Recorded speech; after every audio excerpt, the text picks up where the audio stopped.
ನಮಸ್ಕಾರ. ಸಂಸ್ಕೃತ ಕೇಳೋದಕ್ಕೆ ಎಷ್ಟು ಮಧುರವಾಗಿದೆ.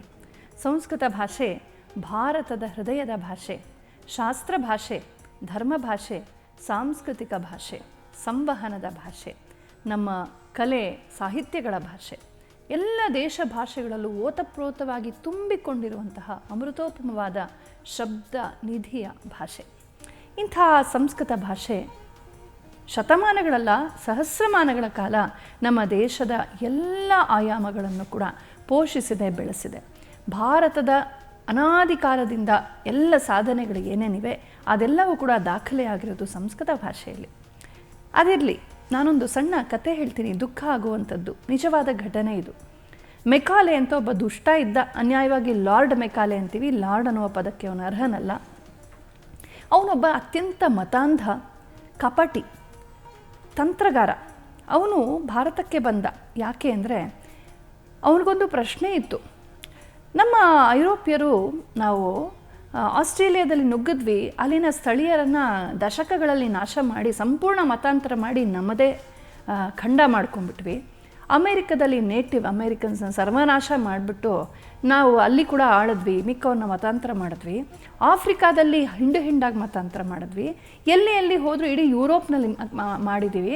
ಎಲ್ಲಿ ಹೋದರೂ ನಾವು ಅಲ್ಲಿನ ಸ್ಥಳೀಯ ಜನರ ಎಲ್ಲ ಸಂಸ್ಕೃತಿ ಧರ್ಮಗಳನ್ನು ಸರ್ವನಾಶ ಮಾಡಿ ಅವರನ್ನು ವಶಪಡಿಸ್ಕೊಳ್ಳೋದಕ್ಕೆ ದಶಕಗಳಲ್ಲಿ ಸಾಧ್ಯವಾಯಿತು. ಹಬ್ಬಬ್ಬ ಅಂದರೆ 50 ವರ್ಷ, 60 ವರ್ಷ ಅಥವಾ 100 ವರ್ಷ. ಆದರೆ ಈ ಭಾರತದಲ್ಲಿ ಹಿಂದೆ ಆರಬ್ರು ಬಂದರು, ಮೊಘಲರು ಬಂದರು, ಪಠಾಣರು ಬಂದರು, ಡಚ್ಚರು ಬಂದರು, ಫ್ರೆಂಚರು ಬಂದರು, ನಾವು ಬಂದ್ವಿ, ಇಷ್ಟು ಜನ ಬಂದರು. ಈ ಭಾರತದ ಇಷ್ಟು ಆಕ್ರಮಣಗಳಾದರೂ, ಇಷ್ಟೆಲ್ಲ ಒಂದು ಅವರೊಳಗೆ ನಾವು ಹಸ್ತಕ್ಷೇಪ ಮಾಡಿ ಬಗ್ಗಡಗೊಳಿಸಿದ್ರು ಕೂಡ ಇನ್ನೂ ಅವರ ಸ್ವಾಭಿಮಾನ, ಅವರ ಧರ್ಮಾಭಿಮಾನ, ಅವರ ಸಂಸ್ಕೃತಿ ಇನ್ನೂ ಸತ್ತಿಲ್ವಲ್ಲ, ಎಲ್ಲಿ ಮತ್ತೆ ಚಿಗುರ್ಕೊಳ್ತಾ ಇದೆ, ಇದರ ಮೂಲ ಎಲ್ಲಿ ಅನ್ನೋ ಪ್ರಶ್ನೆ ಅವನಿಗಿತ್ತು. ಸಾಕಷ್ಟು ಅಧ್ಯಯನ ಮಾಡ್ದ, ತುಂಬ ಕೂಲಂಕುಷವಾಗಿ ಭಾರತೀಯ ಜೀವನವನ್ನು ಗಮನಿಸ್ದ. ಆಗ ಅವನಿಗೆ ಒಂದು ಉತ್ತರ ಸಿಕ್ತು. ಒಂದು ದಿನ ಅವನು ತನ್ನ ಮಹಡಿಯ ಮೇಲೆ ಹಾಗೆ ಓಡಾಡ್ತಿದ್ದ. ಬ್ರಿಟಿಷ್ ಕಚೇರಿಯಲ್ಲಿ ಕೆಲಸ ಮಾಡುವಂಥ ಒಬ್ಬ ಯುವಕನ ಪರಿಚಯ ಅವನಿಗಾಗಿತ್ತು. ಆ ಯುವಕ ತುಂಬ ಬುದ್ಧಿವಂತ. ಅವನ ಮನೆ ಅನತಿ ದೂರದಲ್ಲಿತ್ತು. ಆ ಯುವಕ ಎಲ್ಲೋ ಪ್ರಯಾಣ ಹೊರಟಿದ್ದ ಅನಿಸುತ್ತೆ. ಜಟಕಾ ಗಾಡಿ ಹತ್ತಾ ಇದ್ದ. ಆಗ ತನ್ನ ಮನೆಯ ಹಿರಿಯರಿಗೆ, ತಂದೆ ತಾಯಿ ಅಜ್ಜಿ ತಾತ ಅವ್ರಿಗೆಲ್ಲ ಕಾಲಿಗೆ ಮುಟ್ಟಿ ನಮಸ್ಕಾರ ಮಾಡ್ದ. ಹಾಗೆ ಅವರ ಮನೆಯ ಅಡುಗೆ ಭಟ್ಟನಿಗೂ ಕೂಡ ಕಾಲು ಮುಟ್ಟಿ ನಮಸ್ಕಾರ ಮಾಡಿ ಆಮೇಲೆ ಜಟಕಾ ಗಾಡಿ ಹತ್ಕೊಂಡು ಊರಿಗೆ ಹೊರಟ. ಮೆಕಾಲೆಗೆ ಇದು ಆಶ್ಚರ್ಯ ಅನ್ನಿಸ್ತು. ತಂದೆ ತಾಯಿ ಅಜ್ಜಿ ತಾತಗೆ ನಮಸ್ಕಾರ ಮಾಡೋದು ಓಕೆ, ಆದರೆ ಅಡುಗೆ ಭಟ್ಟನಿಗೆ, ಬಟ್ಲರ್, ಸೇವಕನಿಗೆ ನಮಸ್ಕಾರ ಮಾಡಿದ್ದು ಯಾಕೆ ಅಂತ ಪ್ರಶ್ನೆ ಬಂತು. ಆ ಯುವಕ ಒಂದು ವಾರದ ನಂತರ ಸಿಕ್ಕಾಗ ಕೇಳ್ತಾನೆ, ಅವತ್ತು ನೀನು ಎಲ್ರಿಗೂ ನಮಸ್ಕಾರ ಮಾಡುವಾಗ ನಿಮ್ಮ ಅಡುಗೆ ಬಟ್ಲರ್ಗೆ ಯಾಕೆ ನಮಸ್ಕಾರ ಮಾಡಿದೆ? ಆಫ್ಟರ್ ಆಲ್ ಅವ್ನು ನಿನ್ನ ಸಂಬಳ ತಿನ್ಕೊಂಡು ಬದುಕೋನಲ್ವೇ ಅಂತ. ಆಗ ಆ ಯುವಕ ಹೇಳ್ತಾನೆ, ಹಾಗೆ ಹೇಳಬೇಡಿ, ಅವನೊಬ್ಬ ಸಂಸ್ಕೃತ ಪಂಡಿತ, ಅವನೊಬ್ಬ ವೇದ ಪಂಡಿತ. ನಮ್ಮ ದೇಶದಲ್ಲಿ ವೇದ ಪಂಡಿತ, ಅವನು ಬಡವನಾಗಲಿ ಶ್ರೀಮಂತನಾಗಲಿ, ಸಂಸ್ಕೃತವನ್ನು ವೇದವನ್ನು ಯಾರು ಉಳಿಸ್ತಾರೋ, ಕಲಿಸ್ತಾರೋ, ಬೆಳೆಸ್ತಾರೋ ಅವ್ರಿಗೆ ಮಹಾರಾಜನೂ ಪಾದ ಮುಟ್ಟಿ ನಮಸ್ಕಾರ ಮಾಡ್ತಾನೆ. ನಾವು ವಿದ್ಯೆಗೆ ಅಷ್ಟು ಅತ್ಯುನ್ನತ ಸ್ಥಾನವನ್ನು ಕೊಡ್ತೀವಿ, ಪಾರಂಪರಿಕ ವಿದ್ಯೆಗೆ ಅಂತ. ಮೆಕಾಲೆಗೆ ಅಲ್ಲಿ ಉತ್ತರ ಸಿಕ್ತು. ಓಹೋ, ಈ ಭಾರತೀಯರ ಸ್ವಾಭಿಮಾನದ, ಧರ್ಮಾಭಿಮಾನದ ಗುಟ್ಟು ಇಲ್ಲಿದೆ.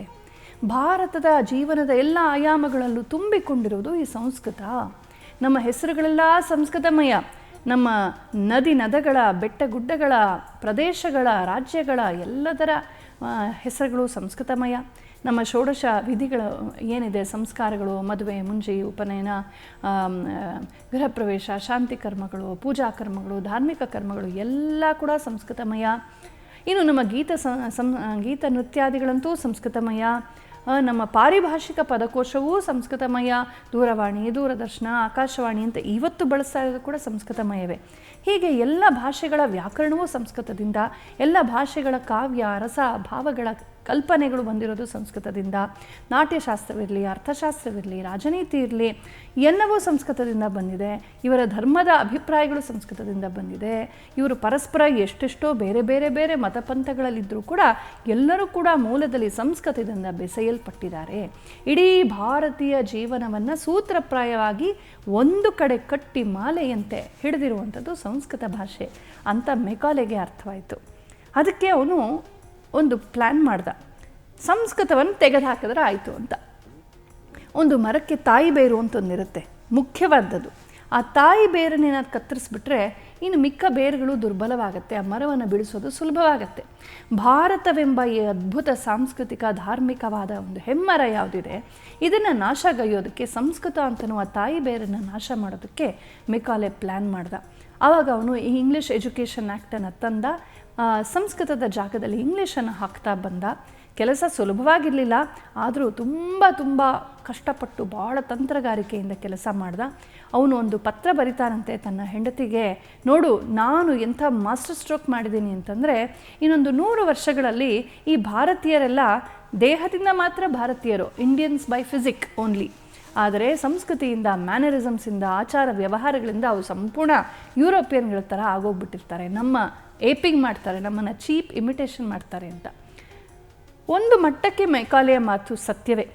ಈ ಇಂಗ್ಲೀಷ್ ಎಜುಕೇಷನ್ ಅಂತನ್ನುವ ಇಂಗ್ಲೀಷ್ ಭಾಷೆಯ ಬಗ್ಗೆ ಯಾವುದೂ ಆಗ್ರಹ ಇಲ್ಲ, ಆದರೆ ಇಂಗ್ಲೀಷ್ ಮೋಡ್ ಆಫ್ ಎಜುಕೇಷನ್ ಏನಿದೆ ಇದು ನಮಗೆ ನಮ್ಮ ದೇಶದ ಮೇಲೆ ಆರೋಪಿಸಲ್ಪಟ್ಟದ್ದು ನಮ್ಮನ್ನು ನಮ್ಮ ಮೂಲದಿಂದ, ನಮ್ಮ ಸ್ವಾಭಿಮಾನದಿಂದ, ನಮ್ಮ ಧರ್ಮಾಭಿಮಾನದಿಂದ ಕಿತ್ತು ಹಾಕೋದಕ್ಕಾಗಿಯೇ ಅನ್ನೋದನ್ನು ನಾವು ಮರೀಬಾರ್ದು.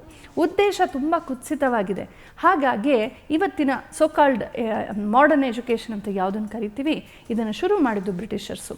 ಇಲ್ಲಿ ನಮ್ಮ ದೇಶದ, ನಮ್ಮ ಧರ್ಮ, ಸಂಸ್ಕೃತಿ, ವೇಷಭೂಷ, ಆಚಾರ ವಿಚಾರ, ಭಾಷೆ ಎಲ್ಲದರ ಬಗ್ಗೆ ನಮಗೆ ಒಂದು ಕೀಳರಿಮೆ ಮೂಡೋ ಹಾಗೆ, ನಿರಭಿಮಾನ ಮೂಡೋ ಹಾಗೆ, ದೋಷಗಳೇ ಕಾಣೋ ಹಾಗೆ ಮಾಡಲಾಗತ್ತೆ. ಇನ್ನು ನಮ್ಮ destination is America, destination is Europe ಅಂತನ್ನುವ ಒಂದು ಕನಸನ್ನು, ದೇಶದಾಚೆ ನಮ್ಮ ಕನಸು ನಿಲ್ಲೋ ಹಾಗೆ ಮಾಡುತ್ತೆ. ಆ ದೇಶದಾಚೆ ನಮ್ಮನ್ನ ಲೂಟಿ ಮಾಡಿದಂಥವರ ಮತಗಳನ್ನು ನಾವು ತುಂಬ ಉದ್ಧಾರಕ ಅಂತ ಭಾವಿಸ್ತೀವಿ. ನಮ್ಮದೇ ಅನಂತವಾದ ಸನಾತನವಾದ ಒಂದು ಸಂಸ್ಕೃತಿಯನ್ನು ನಾವು ದೋಷದಿಂದ ನೋಡ್ತೀವಿ. ಈ ರೀತಿಯ ನಿಧಾನವಾದ ಸ್ಲೋ ಪಾಯ್ಸನಿಂಗನ್ನು ಈ ಮೆಕಾಲೆ ಎಜುಕೇಷನ್ ಮಾಡ್ತಾ ಬಂತು. ಸ್ವಾತಂತ್ರ್ಯ ನಂತರವಾದರೂ ಇದನ್ನು ಕಿತ್ತೊಗೆಯಬೇಕಾಗಿತ್ತು. ಆದರೆ ನಮ್ಮ ಪ್ರಥಮ ಪ್ರಧಾನಮಂತ್ರಿಗೆ ಏನೋ ಯುರೋಪಿಯನ್ರು ಕಂಡ್ರೆ ಒಂದು ಕೆಟ್ಟ ವ್ಯಾಮೋಹ, ಅವರ ವಿಲಾಸದ ಬಗ್ಗೆ ಒಂದು ಫ್ಯಾಸಿನೇಷನ್, ಒಂದು ಇನ್ಫ್ಯಾಚುಯೇಷನ್ ಇದ್ದದ್ರಿಂದ ಅದನ್ನೇ ಮುಂದುವರಿಸೋದಕ್ಕೆ ಅವಕಾಶ ಕೊಟ್ಟರು. ಹಾಗಾಗಿ ಅವರು ಬಿಟ್ಟು ಹೋದಂಥ ಕುತ್ಸಿತ ಕಾನ್ವೆಂಟ್ ಶಾಲೆಗಳು ನಮ್ಮ ದೇಶದಲ್ಲಿ ಅದೇ ಒಂದು ದುಶ್ಶಿಕ್ಷಣವನ್ನು ಮುಂದುವರಿಸಿದ್ರು. ನೆಪ ಮಾತ್ರಕ್ಕೆ ಸಂಸ್ಕೃತ, ನೆಪ ಮಾತ್ರಕ್ಕೆ ಕನ್ನಡ, ನೆಪ ಮಾತ್ರಕ್ಕೆ ದೇಶ ಭಾಷೆಗಳು. ಯಾರಿಗೂ ಕಸ್ತೂರಿ ಕನ್ನಡವು ಸಂಪೂರ್ಣವಾಗಿ ಬಂದು ಸಾಹಿತ್ಯಾದಿಗಳನ್ನು ಓದಿ ಕವಿಗಳಾಗಿ, ಸಾಹಿತಿಗಳಾಗಿ ಅರಳೋದಕ್ಕೆ ಸಾಧ್ಯವಾಗೋದಿಲ್ಲ. ಅಷ್ಟು ಮೇಲೆ ಮೇಲೆ ಮೇಲೆ ಅಷ್ಟೇ ಕನ್ನಡ ಕಲಿಸೋದು.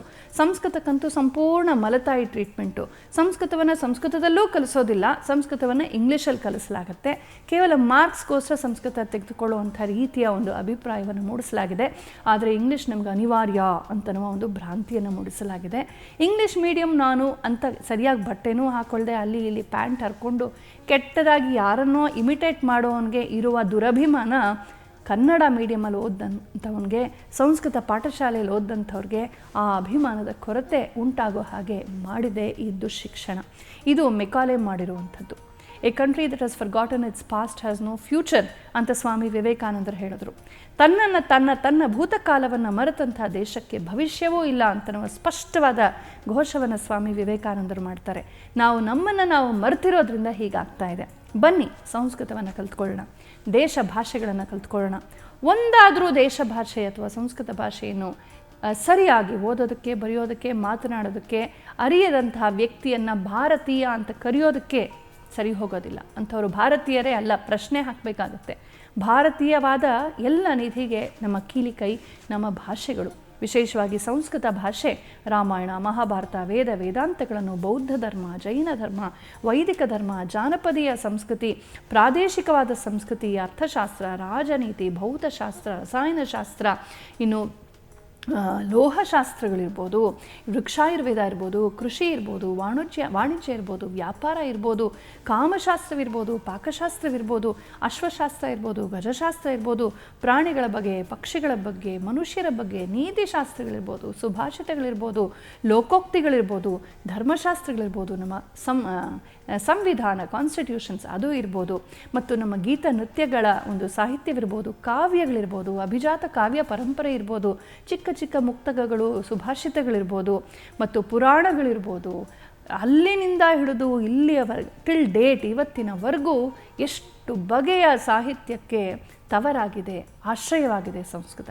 ಇಂತಹ ಸಂಸ್ಕೃತ ಅಂತನ್ನುವ ತಾಯಿ ಬೇರನ್ನು ಕತ್ತರಿಸ್ಕೊಂಡು ದೂರ ಹೋದರೆ ನಾವು ತುಂಬ ಬಡವಾಗ್ತೀವಿ ಸಾಂಸ್ಕೃತಿಕವಾಗಿ, ಕಲ್ಚರಲಿ ಡಿಫಿಷಿಯಂಟ್ ಆಗ್ತೀವಿ. ಅಷ್ಟೇ ಅಲ್ಲ, ಈ ದೇಶದ ಅದ್ಭುತ ಪರಂಪರೆಯನ್ನು ಮುಂದುವರಿಸೋದನ್ನು ಮರೆತು ಬಿಡ್ತೀವಿ, ಆ ಸಾಮರ್ಥ್ಯವನ್ನು ಕಳ್ಕೊಂಡ್ಬಿಡ್ತೀವಿ.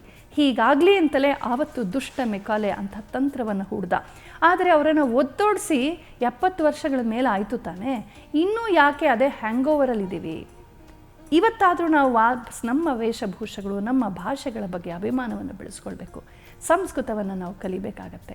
ಸಂಸ್ಕೃತವನ್ನು ಕಲಿತಂಥವರು ದೇಶ ಭಾಷೆಗಳಲ್ಲಿ ಇನ್ನೂ ಚೆನ್ನಾಗಿ ಮಾತನಾಡಬಲ್ಲರು. ದೇಶ ಭಾಷೆಗಳಿಗೆ ವ್ಯಾಕರಣವನ್ನು ಕೊಡುವ, ಇವತ್ತು ನಾವು ನೋಡುವ ವಿಭಕ್ತಿ, ಸಂಧಿ ಮತ್ತು ಕ್ರಿಯಾಪದಗಳ ವಿಶೇಷಣಗಳ ನಿಯಮಗಳೇನೇನಿದೆ, ಸಂಧಿ ಸಮಾಸ ಕ್ರಿಯೆಗಳೇನಿದೆ, ತತ್ಸಮ ತದ್ಭವಾದಿಗಳ ಪ್ರಯೋಗಗಳೇನಿದೆ, ಇದೆಲ್ಲವೂ ಕೂಡ ಸಂಸ್ಕೃತ ವ್ಯಾಕರಣದಿಂದ ಸ್ವೀಕರಿಸುವಂಥದ್ದು. ಕನ್ನಡದಲ್ಲಿ, ನಮ್ಮ ದ್ರಾವಿಡ ಭಾಷೆಗಳಲ್ಲಿರ್ಬೋದು, ಉತ್ತರದ ಭಾಷೆಗಳಿರ್ಬೋದು, 80% 90% ಸಂಸ್ಕೃತವನ್ನೇ ನೋಡ್ತೀವಿ, ಅಥವಾ ಸಂಸ್ಕೃತದ ಅಪಭ್ರಂಶವನ್ನು ನೋಡ್ತೀವಿ. ಹೀಗೆ ಎಲ್ಲವನ್ನ ಪೋಷಿಸಿರುವಂಥ ಮಹಾಮಾತೆ ಸಂಸ್ಕೃತ. ಸಂಸ್ಕೃತ ಹೇಗೆ ಅಂದರೆ, ನಮ್ಮಲ್ಲಿ ಒಂದು ಸಂಧಿ ನಿಯಮ ಇದೆ, ಆಗಮ ಸಂಧಿ, ಆದೇಶ ಸಂಧಿ ಅಂತ. ಶತ್ರುವದ ಆದೇಶ, ಮಿತ್ರವದ ಆಗಮ ಅಂತ. ಆದೇಶ ಸಂಧಿಲಿ ಏನಾಗುತ್ತೆ, ಒಂದು ಹೊಸ ಅಕ್ಷರ ಬಂದು ಹಳೆ ಅಕ್ಷರವನ್ನು ಓಡಿಸ್ಬಿಟ್ಟು ಹೊಸ ಅಕ್ಷರ ಬಂದು ಕೂತ್ಕೊಳ್ಳುತ್ತೆ. ಆಗಮ ಸಂಧಿಯಲ್ಲಿ ಇರೋ ಅಕ್ಷರದ ಜೊತೆಗೆ ಇನ್ನೊಂದು ಸೇರ್ಕೊಳ್ಳುತ್ತೆ, ಅದು ಮಿತ್ರವದ ಆಗಮ ಅಂತ. ಆಗಮ ಸಂಧಿ ಮಿತ್ರಂತರ, ಬಾರಪ್ಪ ನಾವಿಬ್ಬರು ಅಡ್ಜಸ್ಟ್ ಮಾಡ್ಕೊಂಡಿರೋಣ ಅಂತ. ಆದೇಶ ಒಂದು ನೋಡಿಸ್ಬಿಟ್ಟು ತಾನು ಬಂದು ಕೂತ್ಕೊಳ್ಳುತ್ತೆ. ಈ ಇಂಗ್ಲೀಷ್ ಭಾಷೆ ಇದೆಯಲ್ಲ, ಆದೇಶ ಸಂಧಿ ಇದ್ದಂಗೆ. ಇಂಗ್ಲೀಷ್ ಬಂತು ಅಂದರೆ ಅಲ್ಲಿ ಕನ್ನಡ ಹೋಯಿತು, ಸಂಸ್ಕೃತ ಹೋಯಿತು, ದೇಶ ಭಾಷೆ ಹೋಯಿತು. ಈಗ ಟೈಮ್ ಎಷ್ಟಾಯಿತು ಅಂತ ಹೇಳ್ತೀವಿ, ಸಮಯ ಎಷ್ಟಾಯಿತು ಅಂತ ಹೇಳೋದನ್ನು ಮರ್ತೇ ಬಿಟ್ಟಿದ್ದೀವಿ. ಸಮಯ ಸಂಸ್ಕೃತ ಪದ. ಸಮಯ ಎಷ್ಟಾಯಿತು, ವೇಳೆ ಎಷ್ಟಾಯಿತು, ಎರಡೂ ಕೂಡಿಕೊಂಡೇ ಇದೆ. ತಾಯಿ ಮಾತೆ ಒಟ್ಟೊಟ್ಟಿಗೆ ಇವೆ, ಪಿತಾ ತಂದೆ ಒಟ್ಟೊಟ್ಟಿಗೆ ಇದೆ, ದೇಗುಲ ದೇವಸ್ಥಾನ ಗುಡಿ ಎಲ್ಲ ಒಟ್ಟೊಟ್ಟಿಗೆ ಬಳಕೆಯಲ್ಲಿದೆ, ಊಟ ಭೋಜನ ಎರಡೂ ಬಳಕೆಯಲ್ಲೇ ಇದೆ. ಹೀಗೆ ಸಂಸ್ಕೃತ ಭಾಷೆ ಕನ್ನಡದೊಂದಿಗೆ ಇತರ ದೇಶ ಭಾಷೆಗಳೊಂದಿಗೆ ಬೆರೆತಾಗ ಆಯಾ ದೇಶ ಭಾಷೆಗಳ ಮೂಲ ಸ್ವರೂಪವನ್ನು, ಅಸ್ತಿತ್ವವನ್ನು ನಾಶ ಮಾಡಿಲ್ಲ, ಪೋಷಣೆ ಮಾಡಿದೆ. ಆದರೆ ಇಂಗ್ಲೀಷ್ ಹಾಗಲ್ಲ. ಬ್ರಷ್ ಮಾಡ್ಕೊಂಬರ್ತೀನಿ ಅಂತ ಹೇಳ್ತೀವಿ, ಕನ್ನಡದ ಪದ ಏನು ಮರ್ತೇ ಹೋಗಿದೆ. ಈ ರೀತಿ ನಾವು ಇಂಗ್ಲೀಷನ್ನು ಎಷ್ಟೆಷ್ಟು ಬಳಸ್ತೀವೋ ಅಷ್ಟಷ್ಟು ನಮಗೆ ಸಂಸ್ಕೃತ ಕನ್ನಡದ ಮೂಲ ಪದಗಳು ಮರ್ತು ಹೋಗ್ಬಿಡುತ್ತವೆ. ಆದರೆ ಸಂಸ್ಕೃತ ಮೂಲದ ಪದಗಳನ್ನು ಕನ್ನಡದೊಂದಿಗೆ ಬೆರೆಸುವಾಗ ಕನ್ನಡ ಇನ್ನಷ್ಟು ಸಮೃದ್ಧವಾಗುತ್ತೆ ಹೊರತು ತನ್ನ ಮೂಲ ಅಸ್ತಿತ್ವವನ್ನು ಕಳ್ಕೊಳ್ಳೋದಿಲ್ಲ. ಹಾಗಾಗಿ ನೋಡಿ, ಹಿಂದಿನಲ್ಲೂ ಹಾಗೆ ಆಗಿದೆ. ವಿಪರೀತ ಉರ್ದು ಪದಗಳನ್ನು ಸೇರಿಸ್ಬಿಟ್ಟಿದ್ದಾರೆ. ಉರ್ದು ಬಂದದ್ದು ಪರ್ಷಿಯನ್ ಇನ್ಫ್ಲೂಯೆನ್ಸಿಂದ.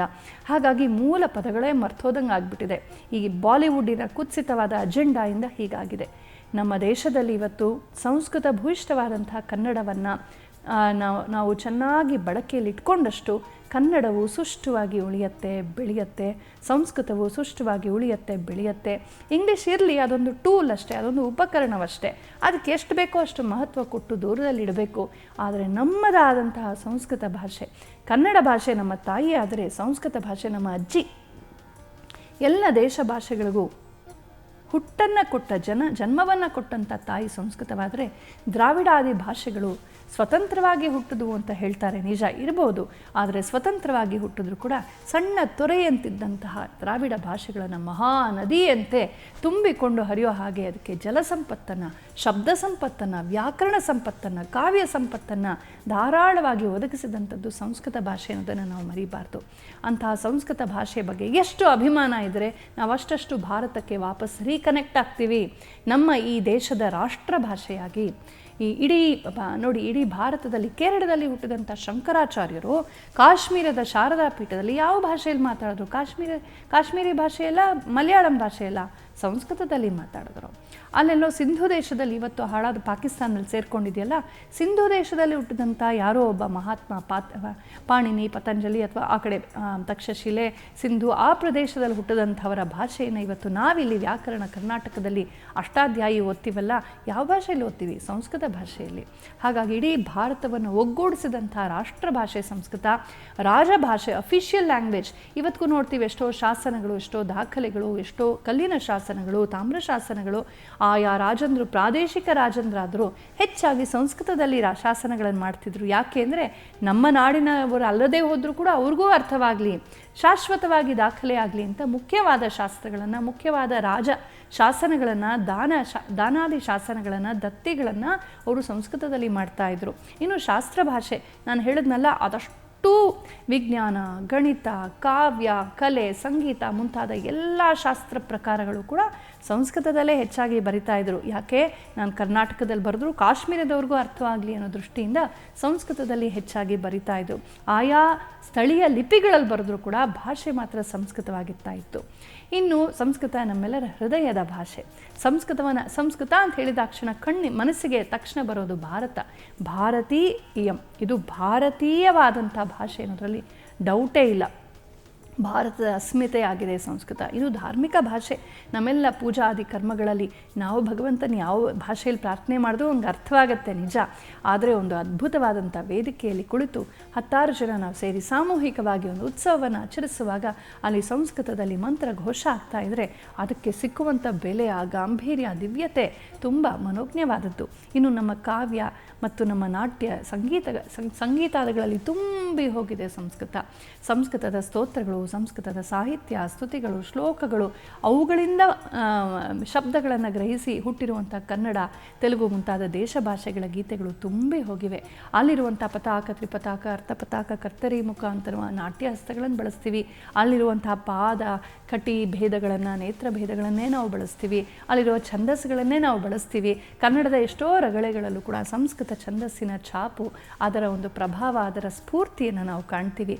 ಹೀಗೆ ಎಲ್ಲೂ ಸಂಸ್ಕೃತ ತುಂಬಿ ಹೋಗಿದೆ. ಅಂತಹ ಸಂಸ್ಕೃತವನ್ನು ನಾವು ಪ್ರೀತಿಸಬೇಕು. ನಾವೆಷ್ಟು ಸಂಸ್ಕೃತಕ್ಕೆ ಹತ್ತಿರವಾಗ್ತೀವೋ ಅಷ್ಟಷ್ಟು ನಮ್ಮ ದೇಶ ಭಾಷೆಗಳು ಕೂಡ ತುಂಬ ಉತ್ಕೃಷ್ಟವಾಗತ್ವೆ. ಸಂಸ್ಕೃತದಿಂದ ನಮಗೆ ಶಬ್ದ ಸಂಪತ್ತು ಉಂಟಾಗತ್ತೆ. ನೂರಾರು, ಸಾವಿರಾರು, ಲಕ್ಷೋಪಲಕ್ಷ ಶಬ್ದಗಳನ್ನು ಉಳ್ಳಂತಹ ಏಕೈಕ ಭಾಷೆ ಸಂಸ್ಕೃತ. ಬೇರೆ ಭಾಷೆಗಳಲ್ಲಿ, ವಿಶೇಷವಾಗಿ ವಿದೇಶೀಯವಾದ ಇಂಗ್ಲೀಷ್ ತರಹ ಭಾಷೆಗಳಲ್ಲಿ ಒಂದು 20,000 30,000 ಪದಗಳಿದ್ದರೆ ಸಂಸ್ಕೃತದಲ್ಲಿ ಲಕ್ಷಗಟ್ಟಲೆ ಇವೆ. ಆ ಪದಗಳನ್ನು ಸಂಧಿ ಸಮಾಸಗಳ ಮೂಲಕ, ತದ್ದಿತ ರೂಪಗಳನ್ನು, ಏಕಶೇಷ ವೃತ್ತಿ ಮುಂತಾದವುಗಳನ್ನು ಮಾಡ್ತಾ ಹೋದರೆ ಅನಂತವಾಗಿ ಬೆಳೆಯುತ್ತೆ. ಹೀಗೆ ಅನಂತವಾದ ಶಬ್ದ ಭಂಡಾರ ಉಳ್ಳಂಥ ಸಂಸ್ಕೃತ. ನಿಮಗೆ ಅತಿಶಯ ಅನಿಸ್ತೆ ಹೋದರೆ ಒಂದು ಮಾತು ಹೇಳ್ತೀನಿ. ಒಂದು ಧಾತು, ಧಾತು ಅಂತ ತಗೊಳ್ಳಿ. ಸಂಸ್ಕೃತದಲ್ಲಿ ಒಂದು ಧಾತುವನ್ನು ತೆಗೆದುಕೊಂಡು ಅದಕ್ಕೆ 10 ಲಕಾರಗಳ ರೂಪಗಳು, ಹಲವಾರು ವಿಭಕ್ತಿ ರೂಪಗಳು, ಅದನ್ನು ಸ್ತ್ರೀಲಿಂಗ, ಪುಲ್ಲಿಂಗ, ನಪುಂಸಕಲಿಂಗದ ಶಬ್ದಗಳನ್ನು ಅದರಿಂದ ಉಂಟು ಮಾಡಿ, ಇನ್ನು ಇವುಗಳಿಗೆ ಸಂಧಿ ಸಮಾಸಗಳನ್ನು, ತದ್ದಿತ ರೂಪಗಳನ್ನು ಕೊಡ್ತಾ ಹೋದರೆ, ಇವುಗಳನ್ನು ನಿಜಂತ ರೂಪಕ್ಕೆ ತಿರುಗಿಸ್ತಾ ಹೋದರೆ, ಇವುಗಳನ್ನು ಮತ್ತೆ ಕರ್ಮಣಿ ಪ್ರಯೋಗದಲ್ಲಿ ಭೂತಕೃದಂತಾದಿಗಳ ರೂಪಗಳಲ್ಲಿ ತಿರುಗಿಸ್ತಾ ಹೋದರೆ, ಹೀಗೆ ಮಾಡ್ತಾ ಹೋದರೆ ಒಂದು ಧಾತುವಿನಿಂದ ಕನಿಷ್ಠ 400ರಿಂದ 500 ಪದಗಳನ್ನು ಸೃಜಿಸಬಹುದಾಗಿದೆ. ಒಂದು ಧಾತುವಿನಿಂದ. ಈ ಥರ ಎಷ್ಟು ಧಾತುಗಳಿವೆ, ಒಂದೊಂದು ಧಾತುವಿಗೆ ಏನೇನೋ ಅರ್ಥಾಂತರಗಳಿವೆ. ಇದನ್ನೆಲ್ಲ ಮನಸ್ಸಲ್ಲಿಟ್ಕೊಂಡು ನಾವು ಬೆಳೆಸ್ತಾ ಹೋದರೆ ಒಂದು ಸಾಮಾನ್ಯ ಮಟ್ಟದ ಸಂಸ್ಕೃತವನ್ನು ಬೇಸಿಕ್ಸ್ ಕಲ್ತಂಥವ್ರಿಗೂ ಇಷ್ಟು ಶಬ್ದ ಸಂಪತ್ತು ಸಿಕ್ಕತ್ತೆ. ಅದಕ್ಕೆ ಸಂಸ್ಕೃತ ವಿದ್ವಾಂಸರು ಅಂತಂದರೆ ಅಂದಿಗೂ ಇಂದಿಗೂ ಮುಂದೆಂದೆಂದಿಗೂ ವಿಶೇಷವಾದ ಆಧಾರ ಇರುತ್ತೆ. ಯಾಕೆಂದರೆ ಸರಸ್ವತಿಯವರ ನಾಲಿಗೆ ಮೇಲೆ ನಲಿದುಲಿದು ನರ್ತಿಸ್ತಾ ಇರ್ತಾಳೆ. ಅವ್ರಿಗೆ ಸರ್ಕಾರದ, ರಾಜಕೀಯದ ಯಾವುದೇ ಅಜೆಂಡಾ ಪೋಷಿಸದೆ ಹೋಗ್ಬೋದು. ಜಾತೀಯತೆ, ಮತೀಯತೆ ಮತ್ತು ದೇಶವನ್ನು ಹಾಳು ಮಾಡುವಂಥ ಕೆಟ್ಟ ರಾಜಕಾರಣ, ಈ ದೇಶವನ್ನು ಹಾಳು ಮಾಡೋದಂಥ ಬಾಂಬ್ ಹಾಕದಂಥವ್ರಿಗೆ ಪೋಷಣೆ ಕೊಡುವ ಮನಸ್ಥಿತಿ ಇರೋರು ಸಂಸ್ಕೃತಕ್ಕೆ ಪೋಷಣೆ ಕೊಡದೇ ಇರ್ಬೋದು. ಆದರೆ ತನ್ನದೇ ಆದ ವರ್ಚಸ್ಸಿನಿಂದ ಸಂಸ್ಕೃತ ಗೆದ್ದಿದೆ, ಗೆಲ್ತಾ ಇದೆ, ಗೆಲ್ತಾನೇ ಇರುತ್ತೆ. ಅಂತಹ ಸಂಸ್ಕೃತ ಸರಸ್ವತಿಗೆ ನಾವೆಲ್ಲರೂ ವಿಶೇಷವಾಗಿ ನಮ್ಮನ್ನು ನಾವು ಸಮರ್ಪಿಸಿಕೊಳ್ಳೋಣ. ಸಂಸ್ಕೃತವನ್ನು ಕಲಿಯೋದ್ರ ಮೂಲಕ ಕನ್ನಡ ಕೂಡ ಚೆನ್ನಾಗಾಗತ್ತೆ. ಕನ್ನಡ ಸಂಸ್ಕೃತ ಜೊತೆಗೆ ಬೆರೆತು ಹಾಲಿನಲ್ಲಿ ಜೇನು ಬೆರೆತಂತೆ ನಮ್ಮ ನಾಡು ನುಡಿ ಸುಂದರವಾಗಲಿ, ಸುಷ್ಟವಾಗಲಿ, ಸ್ಪಷ್ಟವಾಗಿ, ಸುಂದರವಾಗಿ ಕನ್ನಡವನ್ನು, ಸಂಸ್ಕೃತವನ್ನು ಮಾತಾಡೋಣ, ಮಾತನಾಡಿಸೋಣ, ಉಳಿಸೋಣ, ಬೆಳೆಸೋಣ. ತನ್ಮೂಲಕ ಸಂಸ್ಕೃತ ಸರಸ್ವತಿಗೆ ವಿಶೇಷವಾದ ನಮ್ಮ ಒಂದು ಪ್ರಣಾಮವನ್ನು, ನಮ್ಮ ಸೇವಾಂಜಲಿಯನ್ನು ಅರ್ಪಿಸೋಣ. ನಮಸ್ಕಾರ. ಎಲ್ಲರಿಗೂ ವಿಶ್ವ ಸಂಸ್ಕೃತ ದಿವಸದ ಹಾರ್ದಿಕ ಶುಭಾಶಯಗಳು. ಈ ಸಪ್ತಾಹವನ್ನು ಮತ್ತು ಈ ಇಡೀ ತಿಂಗಳನ್ನು ಸಂಸ್ಕೃತ ಉತ್ಸವವನ್ನಾಗಿ ಆಚರಿಸುವಂಥ ಒಂದು ಪದ್ಧತಿ ವಿಶ್ವಾದ್ಯಂತ ಇದೆ. ಪಾಣಿನಿ ಮಹರ್ಷಿಗಳು ಇವತ್ತಿನ ದಿನ ಸಂಸ್ಕೃತವನ್ನೇ ಧ್ಯಾನಿಸ್ತಾ ವ್ಯಾಕರಣ ಸೂತ್ರ, ವ್ಯಾಘ್ರ ಅಂತನ್ನುವ ಒಂದು ಪದದ ಸೂತ್ರದ ವ್ಯುತ್ಪತ್ತಿ ಹೇಗಿರ್ಬೋದು ಅಂತ ಚಿಂತಿಸ್ತಾ ಇರುವಾಗ ವ್ಯಾಘ್ರವೇ ಬಂತು, ಅವ್ರ ಮೇಲೆ ಎರಗಿತ್ತು. ಆಗಲೂ ಅದನ್ನೇ ಆಲೋಚಿಸ್ತಾ ಸೂತ್ರವನ್ನು ಕೊಡ್ತಾ ಪ್ರಾಣ ಬಿಟ್ಟಂಥ ಪುಣ್ಯ ದಿನ. ಒಂದು ವಿದ್ಯೆಗಾಗಿ ಹೇಗೆ ತಮ್ಮನ್ನು ಸಮರ್ಪಿಸಿಕೊಂಡ್ರು ಆ ಪಾಣಿನಿ ಮಹರ್ಷಿ, ಅದನ್ನು ಸ್ಮರಿಸುವಂಥ ವಿಶೇಷ ದಿನ ಶ್ರಾವಣ ಹುಣ್ಣಿಮೆ. ತುಂಬ ಪವಿತ್ರವಾದ, ಪ್ರಶಸ್ತವಾದ ದಿನ. ಈ ಇಡೀ ತಿಂಗಳಲ್ಲಿ ಏನಕ್ಕೇನ ಪ್ರಕಾರೇಣ ಹಾಡಿನ ಮೂಲಕ, ನೃತ್ಯದ ಮೂಲಕ, ನಾಟ್ಯದ ಮೂಲಕ, ಸಭಾಗೋಷ್ಠಿಗಳ ಮೂಲಕ, ಬರವಣಿಗೆಯ ಮೂಲಕ, ಚರ್ಚೆಯ ಮೂಲಕ, ಸಂಭಾಷಣಾ ಶಿಬಿರಗಳ ಮೂಲಕ, ಅಥವಾ ಸಂಸ್ಕೃತವನ್ನು ಯಾವುದೋ ರೀತಿಯಲ್ಲಿ ಯಾವುದೋ ರೂಪದಲ್ಲಿ ಕಾವ್ಯಾದಿ ಶಾಸ್ತ್ರಾದಿಗಳ ಅಧ್ಯಯನದ ಮೂಲಕ, ಅದರ ಪ್ರವಚನದ ಮೂಲಕ, ಕೇಳೋದ್ರ ಮೂಲಕ, ಹೇಳೋದ್ರ ಮೂಲಕ, ಅದರ ಬಗ್ಗೆ ಓದೋದ್ರ ಮೂಲಕ, ತಿಳಿಸೋದ್ರ ಮೂಲಕ, ಪುಟಾಣಿ ಮಕ್ಕಳಿಗೆ ಹೇಳೋದ್ರ ಮೂಲಕ, ನಿಮ್ಮ ನೆರೆಕೆರೆಯಲ್ಲಿ ಮಾತನಾಡೋದ್ರ ಮೂಲಕ ಈ ಸಂಸ್ಕೃತವನ್ನು ನಾವು ವಿಶೇಷವಾಗಿ ಪೋಷಿಸೋಣ, ಬೆಳೆಸೋಣ. ಧರ್ಮೋ ರಕ್ಷತಿ ರಕ್ಷಿತಃ ಅಂತ ಹೇಳಿದ ಹಾಗೆ ಸಂಸ್ಕೃತಂ ರಕ್ಷತಿ ರಕ್ಷಿತಂ ಅಂತ ನಾವು ಹೇಳ್ಬೋದು. ಸಂಸ್ಕೃತ ರಕ್ಷಿಸಲ್ಪಟ್ಟರೆ ಅದು ನಮ್ಮನ್ನು ರಕ್ಷಿಸುತ್ತೆ, ಭಾರತೀಯ ಅಸ್ಮಿತೆಯನ್ನು ರಕ್ಷಿಸುತ್ತೆ ಅಂತ ಹೇಳ್ತಾ ಮತ್ತೊಮ್ಮೆ ಎಲ್ಲರಿಗೂ ಸಂಸ್ಕೃತೋತ್ಸವದ ಈ ಮಾಸದ ವಿಶೇಷ ಶುಭಾಶಯಗಳನ್ನು ಕೊಡ್ತಾ ಇದ್ದೀನಿ. ನಮಸ್ಕಾರ. ಟಿವಿ ವಿಕ್ರಮ, ದೇಶ ನಿಮ್ಮ ಕೈಯಲ್ಲಿ. ಈ ಕಾರ್ಯಕ್ರಮ ನಿಮಗೆ ಇಷ್ಟ ಆಗಿದ್ರೆ ಲೈಕ್ ಮಾಡಿ, ಶೇರ್ ಮಾಡಿ. ಟಿವಿ ವಿಕ್ರಮದ ಕಾರ್ಯಕ್ರಮವನ್ನು ನಿರಂತರವಾಗಿ ವೀಕ್ಷಿಸಲು ಸಬ್ಸ್ಕ್ರೈಬ್ ಮಾಡಿ, ಬೆಲ್ ಬಟನ್ ಒತ್ತಿ.